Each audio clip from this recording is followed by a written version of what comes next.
بسم الله الرحمن الرحيم الحمد لله رب العالمين والعاقبة للمتقين والصلاة والسلام على سيدنا محمد وعلى آله وأصحابه ومن تبعهم بإحسان إلى يوم الدين أما بعد الحمد لله الله உடைய கிருபையினால் அல் மத்ரஸத்துல் முஸ்தஃபவிய்யா ஆஷூரா மஞ்சளில் ஒவ்வொரு சனிக்கிழமை பின்னேரம் ஞாயிற்றுக்கிழமை இரவு நடாத்தப்படுகின்ற இந்த அத்தர்பியத்து அத்தாலீம் என்று சொல்லக்கூடிய துணைப்பொருளில் மாஷா அல்லாஹ் இந்த வாரம் 91வது வாரமாக நாங்கள் ஒன்று கூடியிருக்கிறோம்.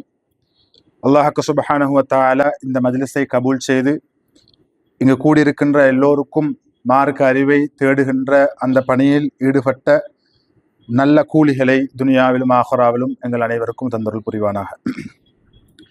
அந்த வரிசையில் ஒவ்வொரு வாரமும் ஒரு முக்கியமான சில விடயங்கள் குறிப்பிட்ட நேரத்துக்குள்ளுக்கும் இங்கு உள்ள உலமாக்களாலும் சொல்லப்படுகின்ற விடய தொடர்ச்சியில் இன்ஷா அல்லாஹ் இன்றைக்கு ஒரு சின்ன ஒரு விஷயத்தை பார்ப்போம். அதில் ஆக முக்கியமான ஒன்றுதான் உங்கள் எல்லோருக்கும் தெரியும், ஒரு முஸ்லிமானவர் கட்டாயம் அவர் பிறந்த என்று சொன்னால் அவர் வளர்ந்து வருகின்ற போது அவருடைய பாதை நாங்கள் ஏன் பிறந்தோம், ஏன் வளர்ந்தோம், எப்படி வாழ்ந்து கொண்டிருக்கிறோம், எப்படி வாழ வேண்டும், எங்களுடைய எதிர்காலத்திலே நாங்கள் எப்படி அதை செப்பனிட்டு கொள்ள வேண்டும் என்ற அந்த சிந்தனையோடு வாழ்வது ஒவ்வொரு முஸ்லிமுக்கும் கட்டாயம். அது யாராலும் மறுக்க முடியாது. உண்மையான ஒரு முஸ்லிமாக, உண்மையான ஒரு முஃமினாக இருந்தால் அவன் கட்டாயம் சிந்திக்க வேண்டும், என்னுடைய பாதை சரியான பாதையா, நான் எவ்வாறு என்னுடைய பாதையிலே பயணிக்க வேண்டும், எங்களுடைய இலக்கும் சரியானதாக இருக்க வேண்டும், அந்த இலக்கை அடையக்கூடிய வழியும் சரியானதாக இருக்க வேண்டும். அதற்கு நிறைய நேரம் எடுக்க தேவையில்லை, எல்லோருக்கும் தெரியும் என்று நான் நினைக்கிறேன். அந்த வகையில் ஒரு மனிதன் அவனுடைய வாழ்க்கையை செப்பனிட்டு கொள்வதற்கு மிக சிறந்த ஊடகம் பல வழிமுறைகள் இருக்கின்றன. உதாரணமாக நல்லோர்களோடு சேர்ந்திருப்பது, அறிவார்ந்தவர்களோடு சேர்ந்திருப்பது, அவர்களிடமிருந்து நல்ல விடயங்களை கற்றுக்கொள்வது, அதன் மூலம் எமது பாதையை சீராக்கி கொள்ளலாம். அதே போன்று அந்த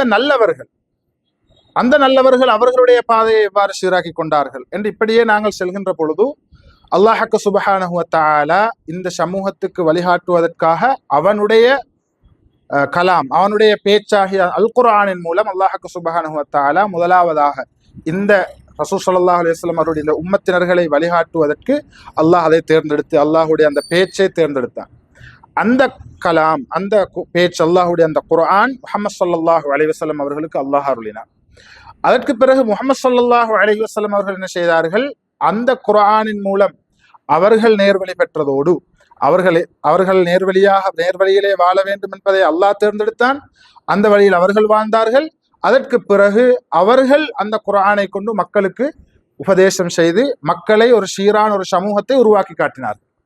அந்த சமூகம் தான் சஹாபாக்கள் சமூகம். அந்த சஹாபாக்கள் என்ன செய்தார்கள், ரசூல் ஸல்லல்லாஹு அலைஹி வஸல்லம் அவர்கள் காட்டிய அந்த பிரகாரம் குர்ஆனை அணுகி குர்ஆனுடைய விளக்கங்களை விளங்கி அதன் மூலம் அவருடைய வாழ்க்கையை செப்பனிட்டு கொண்டார்கள். சஹாபாக்களுக்கு பிறகு தாபிஈங்கள், தப தாபிஈங்கள், அவர்களுடைய முன்னோர்கள் எவ்வாறு அல் குர்ஆனை விளங்க வேண்டும், அறிய வேண்டும் என்று காட்டினார்களோ அந்த வகையிலே அல் குர்ஆனை படி அவர்கள் வாழ்ந்தார்கள். அந்த ரசூல் ஸல்லல்லாஹு அலைஹி வஸல்லம் அவர்கள் சஹாபாக்களுக்கு காட்டிய அந்த வழிமுறையைத்தான் நாங்கள் சுன்னா ஹதீஸ் என்று சொல்கிறோம். சஹாபாக்கள் என்ன செய்தார்கள், குர்ஆனோடு சுன்னாவையும் சேர்த்து மக்களை வழிநடத்தினார்கள். அதற்கு பின்னர் வந்தவர்கள் குர்ஆனோடு சுன்னாவோடு சஹாபாக்களுடைய வழிமுறைகள், சஹாபாக்களுடைய கூற்றுக்களை எடுத்து சொல்லி மக்களை வழிநடத்தினார்கள். அதற்கு பின்னர் வந்தவர்கள் குர்ஆன், சுன்னா, சஹாபாக்களுடைய வழிமுறை, தாபிஈங்கள், இமாம்களுடைய கூற்றுக்கள், கருத்துக்கள், விளக்கங்கள் என்று இவ்வாறு இன்று இஸ்லாமிய அறிவு என்பது மிக விசாலமான பல விளக்கங்களோடு இருக்கின்றன. இந்த அத்தனை விளக்கங்களும் எங்கிருந்து ஊற்றெடுக்கிறது என்றால் குர்ஆனிலே இருந்துதான். இன்று நாங்கள் ஒரு ஷேഖை பின்பற்றுகிறோம் அல்லது ஒரு அறிஞரை பின்பற்றுகிறோம் என்றால் அது அப்படியே போய் சேருவது குர்ஆனை பின்பற்றுகின்றோம் என்ற அந்த இடத்திலே தான். மாறாக இன்றைய காலத்தில் ஒருவர் ஷேഖ்மார்களை, உலமாக்களை, சஹாபாக்களை எல்லாரையும் விட்டுவிட்டு குர்ஆனை பின்பற்றுகிறோம் என்றால் அவர் நபியாக இருக்க வேண்டும். ஏனென்றால் குர்ஆனை நேரடியாக பின்பற்றுவதற்கு முடியாது. ரசூல் ஸல்லல்லாஹு அலைஹி வஸல்லம் அவர்களாலோ, சஹாபாக்களாலோ, இமாம்களாலோ, ஷேഖ்மார்களாலோ காட்டித்தராத முறையின் ஊடாக குர்ஆனை அணுக முடியாது என்பதை நாங்கள் விளங்கிக் கொள்ள வேண்டும். அந்த வகையில் குர்ஆனோடு எங்களுடைய பிணைப்பை தொடர்புபடுத்திக் கொள்வது, அதிகப்படுத்திக் கொள்வது ஆக முக்கியம். குறைந்தபட்சம் எல்லோரும் குர்ஆனை ஓதுவது முடியுமான அளவு. யாரும் ஒரு முஸ்லிமாக இருக்கின்ற ஒரு மனிதர் எனக்கு குர்ஆன் ஓத தெரியாது என்று சொல்ல முடியாது. கட்டாயமாக அவர் முடியுமான அளவு முயற்சி. அதனால்தான் சின்ன புள்ள இருக்கின்ற பொழுதே குர்ஆனுடைய கல்வியை பெற்றோர்கள் வழங்க வேண்டும். ஆக முக்கியமான ஒன்று. இன்றைய காலத்திலே அது சென்ற காலங்களோடு ஒப்பிடுகின்ற போதும் மிக பொடுபோக்காக இருக்கின்ற ஒரு விடயம் குர்ஆனிய கல்வியை மாணவர்களுக்கு போதிப்பதற்கு பெற்றோர்கள் தவறுகிறார்கள். அதே போன்று குர்ஆனை ஓதுகின்ற இப்ப வயது வந்த ஒருவர் எங்களுக்கு சின்ன காலத்திலே குர்ஆனை ஓத முடியவில்லை என்றால் அப்படியே விடுவதல்ல. அவர்கள் முடியுமான அளவு திக்கியாவது ஒரு இடத்திலே சென்றாவது குர்ஆனை ஓதுவதற்கு கற்றுக்கொள்ளவே வேண்டும். குறைந்தது ஒரு நாளைக்கு சூரத்துல் ஃபாத்திஹாவை ஓதுவது அல்லாஹு தாலா 5 வக்து தொழுகையிலே 17 முறை ஓதுவதை அல்லாஹ் வாஜிபாக்கி வைத்திருக்கிறான். அதே போன்ற ஏனைய சூறாக்களை முடியுமான அளவு ஓதுவதற்கு முயற்சித்தல். ஓத முடியுமானவர்கள் ஒரு நாளுக்கு ஒரு ஜூஸண்டோ அல்லது முக்கியமான சில சூறாக்களையோ ஓதுவதற்கு முயற்சித்தல். இது ஒரு கட்டம். இரண்டாவது என்ன, குர்ஆனோடு தொடர்பை பிணைத்துக் கொள்வது என்று வருகின்ற பொழுது முடியுமான அளவான சூறாக்களை மனனமிட்டுக் கொள்வது முக்கியம். பார்த்தோதுவதாக முக்கியம் என்பது போலதான் மனனமிடுவது. இப்ப எல்லோருக்கும் முஸ்லிமாகப்பட்ட எல்லோருக்கும் ஃபாத்திஹா சரியான முறையிலே கருத்துச்சரிப்புகளை பேணி ஓதுவது அவருக்கு வாஜிபு, கற்றுக்கொள்வது. அதே போன்று ஏனைய சூறாக்களையும் முடியுமான அளவு மனனமிட்டுக் கொள்வது. ரசூல் ஸல்லல்லாஹு அலைஹி வஸல்லம் அவர்கள் சொன்னார்கள், அல் குர்ஆனுடைய வசனங்கள் இல்லாத உள்ளம் பாலடைந்த வீட்டை போன்றது என்று ரசூல் ஸல்லல்லாஹு அலைஹி வஸல்லம் அவர்கள் சொன்னார்கள். எனவேதான் ஒரு வீடு, ஒரு மனிதருடைய வீடு இருக்கிறது, இன்னொரு மனிதருடைய வீடு இருக்கிறது. 2 வீடுகளிலே நாங்கள் ஒப்பிடுவோம். இந்த வீட்டை விட இந்த வீடு அழகானது, இந்த வீடு 2 மாடிகளை கொண்டது, அல்லது இந்த வீட்டின் பெயிண்டிங் வர்ண பூச்சி அழகாக இருக்கிறது, இப்படி நாங்கள் சொல்வோம். அதே போன்று ஒரு மனிதனுடைய உள்ளத்தில் குர்ஆனுடைய ஆயத்துக்கள் சேர சேர சேர அவனுடைய உள்ளம் அழகானதாக, பரிசுத்தமானதாக, மிக சிறந்த ஒரு வீட்டை விட இன்னொரு வீடு என்பது போல ஒரு மனிதனுடைய உள்ளத்தை விட இன்னொரு மனிதனுடைய உள்ளம் என்று எங்களுக்கு அதனை குர்ஆனுடைய வசனங்களை மனனமிடுவதன் மூலமாகவும் அந்த இடத்தை அடையலாம். அப்ப இதுவும் ஒவ்வொருவருடைய முயற்சியை பொறுத்தது. அடுத்தது முக்கியமான ஒன்று அல் குர்ஆனை விளங்குவது. இதுதான் ஆக முக்கியமான ஒன்று. ஏனென்றால் நிறைய பேர் அல் குர்ஆனை விளங்குகின்றோம் என்ற பெயரிலே வழிகட்டு போகின்றவர்களையும் நாங்கள் பார்க்கிறோம். அல் குர்ஆனை ஓதுவது, மனனமிடுவது அவரவர்களுடைய முயற்சியை சார்ந்தது போல அல் குர்ஆனை விளங்குவதற்கும் முடியுமான அளவு நாங்கள் முயற்சிக்க வேண்டும். இந்த விளங்குகின்ற என்ற அந்த கன்செப்டை எடுத்துக்கொண்டால் கட்டாயமாக அல் குர்ஆனுடைய கலைகளை அறிந்த அந்த முஃபஸ்ஸிரீன்கள் எவ்வாறு அல் குர்ஆனை அணுகி இருக்கிறார்களோ அந்த முறையினூடாக நாங்கள் அல் குர்ஆனை அணுகுவதற்கு முயற்சிக்க வேண்டும். இன்று நிறைய இடங்களில் அல் குர்ஆனுடைய நேரடி மொழி அர்த்தத்தை பார்த்து அதனால் பிழையான விளக்கங்களை அவர்கள் பெற்றுக்கொண்டு மார்க்கத்திலே அவர்கள் ஒரு தவறான போக்கிலே போகிறார்கள். எனவேதான் அவர்களுடைய பாதை பிழையாகின்றது. அல்லாஹ் சுப்ஹானஹு வ தஆலா குர்ஆனிலே சொல்கிறான், எப்படி யுதில்லு பிஹி கஸீரன் வ யஹ்தி பிஹி கஸீரா, அதிகமான பேர் இதை கொண்டு வழிகட்டு போகிறார்கள் என்று அல்லாஹ் குர்ஆனிலே சொல்கிறான். முதலாவது அல்லாஹ் சொல்கிறான் அதைத்தான், குர்ஆனை கொண்டு அதிகமான பேர்கள் வழிகட்டு போகிறார்கள், வ யஹ்தி பிஹி கஸீரா, இன்னும் அதிகமான பேர்கள் நேர்வழியும் பெறுகிறார்கள். குர்ஆனை அல்லாஹ் ஏன் அனுப்பினான்? வழிகட்டு போவதற்கா? ஒரு மனிதன் சீராக அவனுடைய வாழ்க்கையை ஒழுங்கமைத்துக் கொள்ள வேண்டும் என்றுதான் அல்லாஹ் அதை அனுப்பினான். ஆனால் அல்லாஹ் எப்படி சொல்கிறான்? அதிகமான பேர்கள் இதை கொண்டே வழிகட்டு போகிறார்கள் என்றால் இந்த 3வது இடம்தான். அதாவது அல் குர்ஆனை விளங்குதல் என்பதிலே சரியான ஒரு பாதையை அவர்கள் பெற்றுக்கொள்ளவில்லை. எனவேதான் அல் குர்ஆனை ஓதுதல், அல் குர்ஆனை மனனமிடுதல், அதே போன்று அதற்குள் இன்னும் நிறைய வருகின்றது. அல் குர்ஆன் ஓதுவதை கேட்டல், இதெல்லாம் அல் குர்ஆனோடு எமது வாழ்க்கையை பிணைத்துக் கொள்வது. இந்த இடத்திலே தர்பியாவுடைய அந்த அமைப்பிலே நாங்கள் ஒவ்வொரு நாளும் ஆரம்பத்தில் என்ன செய்கிறோம்? ஹிஸ்புல் குர்ஆன் மஜ்லிஸ் ஆக முக்கியமான ஒன்று. ரமலானுடைய காலங்களிலே அதிகமாக செய்யப்படுகிறது. இது சுன்னா. ரசூல் ஸல்லல்லாஹு அலைஹி வஸல்லம் அவர்கள் ஹிரா குகையில ஜிப்ரீல் அலைஹிஸ்ஸலாம் அவர்களும், ஸஹீஹுல் புகாரில் வரக்கூடிய ஹதீஸ், ரசூல் ஸல்லல்லாஹு அலைஹி வஸல்லம் அவர்களும் ஒருவர் ஓத இன்னொருவர் மீட்டிக் கொள்வார், மரணத்தை மீட்டிக் கொள்வார்கள். ஜிப்ரீல் அலைஹிஸ்ஸலாம் ஓதக்குள்ள ரசூலுல்லாஹ் ஓதக்குள்ள ஜிப்ரீல் அலைஹிஸ்ஸலாம், இப்படியாக அல் குர்ஆனை அவர்கள் பாதுகாத்தார்கள். அந்த அமைப்பைத்தான் எங்களுடைய முன்னோர்கள் இந்த ஹிஸ்புல் குர்ஆனில் வைத்திருக்கிறார்கள். ஒருவர் ஓதுகின்ற போது மற்றவர்கள் எல்லோரும் கேட்டுக்கொண்டிருக்கின்ற போது கேட்கின்றவர்களுக்கும் அந்த நன்மை. சில நேரம் நாங்கள் தனியே ஓதுகின்ற போது பிழையாக ஓதலாம், எனவே அதனால் நன்மை குறையலாம், அதனால் சில நேரம் தண்டனைக்குட்படலாம். அதே நேரம் ஹிஸ்புல் குர்ஆன் மஜ்லிஸ்ல இருந்து சீராக அழகாக ஓதுகின்ற ஒருவர் மூலம் கேட்கின்ற பொழுதும் அவருக்கு கிடைக்கின்ற அதே போன்ற நன்மை எங்களுக்கும் கிடைக்கிறது. எனவே அந்த வாய்ப்புகளை அமைத்துக் கொள்ளக்கூடிய இந்த மாதிரியான இந்த மஜ்லிஸ்களுக்கு நாங்கள் முடியுமான அளவு சமூகம் தர முயற்சிக்க வேண்டும்.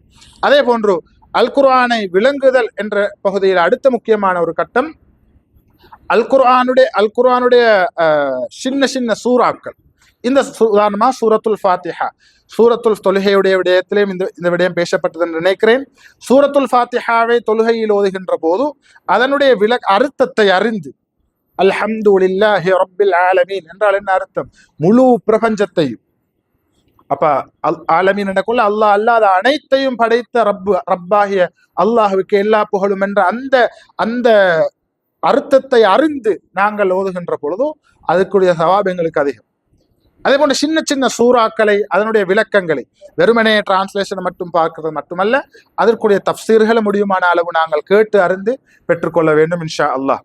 அந்த வகையில நான் ஒரு சின்ன சூறாட ஒரு விளக்கத்தை முடியுமான அளவு சொல்லிட்டு நான் முடிச்சு கொள்ளலாம் என்று ஆசைப்படுகிறேன்.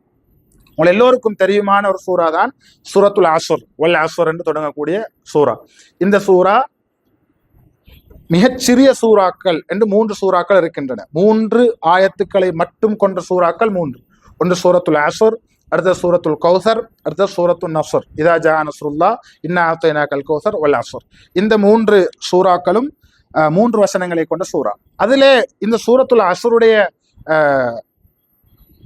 விளக்கங்கள் ஆக முக்கியமாக நாங்கள் அறிந்து வைத்திருக்க வேண்டும். நாம் ஷாஃபி ரஹ்மத்துல்லாஹி அவர்கள் சொல்கிறார்கள், இந்த முழு குர்ஆனுடைய சாரம்சத்தையும் அல்லாஹு தஆலா இந்த சூரத்துல் அஸ்ர் என்ற அந்த அத்தியாயத்தின் மூலம் விளக்கி இருக்கிறான். இந்த சூரத்துல் அஸ்ர் மட்டும் போதும் முழு அல் குர்ஆனுடைய விளக்கங்களையும் அறிந்து ஒரு மனிதன் செயலாற்றுவதை போன்று அவனுடைய வாழ்க்கையை ஒழுங்கமைத்துக் கொள்வதற்கு இந்த சூரத்துல் அஸ்ர் மட்டும் போதும் என்று இமாம் ஷாஃபி ரஹ்மத்துல்லாஹி அவர்கள் சொல்லியிருக்கிறார்கள். எனவே இது அதே போன்ற ஹதீஸ்ல வருகிறது, ரசூல் ஸல்லல்லாஹு அலைஹி வஸல்லம் அவர்களுடைய சஹாபாக்கள் 2 பேர் சந்திக்கின்றவர்களாக இருந்தால் அவர்களுடைய அந்த பேச்சை முடிக்கின்ற பொழுது சூரத்துல் அஸ்ரை ஒருவர் ஓத மற்றவர் கேட்டுக்கொண்டிருப்பார். அதற்கு பின்னர் தான் அவர்கள் கலந்து செல்வார்கள் அந்த 2 பேரும். ஏன், சில நேரம் அவர்கள் பிசினஸ் விஷயமா பேசுறதா இருக்கலாம், அரசியல் விஷயமா பேசுறதா இருக்கலாம். என்றாலும் சூரத்துல் அஸ்ருடைய அந்த விளக்கம் முழு மனிதனுடைய வாழ்க்கைக்கும் தேவையான விளக்கத்தை ரத்தின சுருக்கமாக அல்லாஹ் கூறியிருப்பதனால சஹாபாக்கள் இப்படியான ஒரு வலிமையை செய்ததாக ஹதீசுகளிலே வருகின்றது. எனவே அதனுடைய விளக்கம் சொல்வதற்கு நேரம் இப்பொழுது போதாது. என்றாலும் நேரடி விளக்கத்தை மட்டும் சொல்லி இன்ஷா அல்லாஹ் அடுத்த கட்டமாக அதிலிருந்து வரக்கூடிய தப்சீர்கள் விளக்கங்களை பார்க்கலாம். வல் அஸ்ர், அல்லாஹு தஆலா சொல்கிறான், காலத்தின் மீது சத்தியமாக, காலத்தின் மீது சத்தியமிட்டு சொல்கிறான், இன்னல் இன்சான லஃபீ ஹுஸ்ர், நிச்சயமாக மனிதன் நஷ்டத்திலே இருக்கிறான். காலத்தின் மீது சத்தியமாக, நிச்சயமாக மனிதன் நஷ்டத்திலே இருக்கிறான். இல்லல்லதீன ஆமனு வஅமிலுஸ் ஸாலிஹாத்தி வதவாஸவ் பில் ஹக்கி வதவாஸவ் பிஸ் ஸப்ர். 4 பண்புகளை உடைய மனிதனை தவிர, அந்த 4 அல்லாஹ் இந்த ஆயத்துல சொல்கிறான். எப்படி? இல்லல்லதீன ஆமனு, நிச்சயமாக ஈமான் கொண்டவர்கள், வஅமிலுஸ் ஸாலிஹாத்தி, இன்னும் சாலிஹான அமல், நல்ல அமல்கள், நற்செய்கைகள் செய்யக்கூடியவர்கள். இவங்க 2 பேர். அடுத்தது வதவாஸவ் பில் ஹக்கி வதவாஸவ் பிஸ் ஸப்ர், ஹக்கை கொண்டு ஒருவருக்கொருவர் உபதேசம் செய்து கொள்கின்றவர்கள். அதாவது வதவாஸவ் என்று சொல்கின்ற போது இங்கு வசியத்து செய்கின்றார்கள் ஹக்கை கொண்டு. அடுத்து வதவாஸவ் பிஸ் ஸப்ர், பொறுமையை கொண்டு ஒருவருக்கொருவர் உபதேசம் செய்கின்றவர்கள். இந்த 4 பேர்களை தவிர மற்ற மனிதர்கள் எல்லோரும் நஷ்டத்திலே இருக்கிறார்கள். இந்த 4 என்ன? ஈமான், சாலிஹான அமல், ஹக்கை கொண்டு வசியத்து செய்வது, பொறுமையை கொண்டு வசியத்து செய்வது.